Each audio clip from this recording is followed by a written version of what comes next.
Hi, I'm Tony Saracino, and this is the new Paltz Baseball Academy. And today we're going to talk about how to turn a double play. We're going to talk about it specifically from the second base position, which is commonly known as the pivot. Now there's three ways to really take this double play, but for our young students, boys or girls, we're going to talk about two specifically. The third is far too athletic, and most young kids don't have a strong enough arm to make that type of play, which is a jump throw or throw you take out in front of the base, and it requires a lot of arm strength. It's a very difficult play. But the two I want to talk about is taking the ball, the double play, across the bag and behind the base. And this really depends on the timing between your second baseman and your shortstop as to when the shortstop or third baseman fields the ball.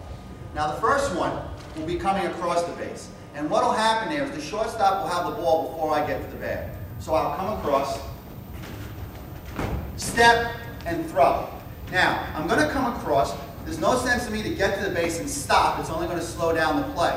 So I want to catch it, step with my left foot, plant with my right, give myself a nice throwing lane. Now what I've done by coming outside of second base is I can now see the first baseman.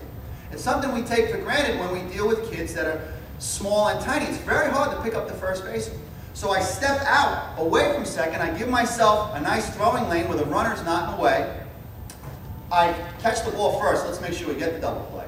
I want to take a good quick look there before my arm gets up too high so I can find the first baseman as well. So I want to make that catch, look, and now my arm is up. I don't want to make it, catch it, still stare, turn, my arm is up here, and I can't find the first baseman. I throw the ball somewhere in the first base dugout. So that's a very important sequence there when you come across the base. The second one is, let's say a ball's hit to the third baseman or the shortstop in the hole, or it's simply not hit too hard.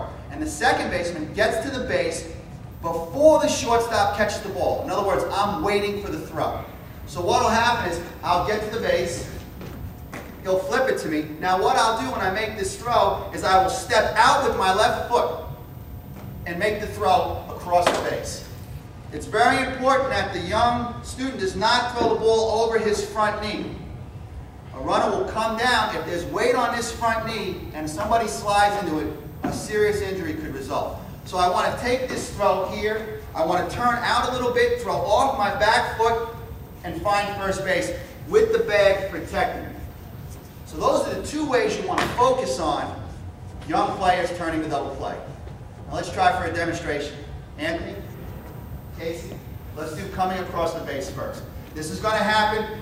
Anthony's going to have the ball before Casey gets to the bag. Step, throw. Very good. Now, let's do behind the base, where Casey will get to the base before Anthony gets the ball.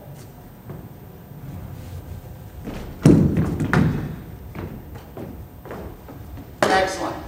We just turned two double plays. For the new Paltz Baseball Academy, I'm Tony Saracino, and we'll see you next time.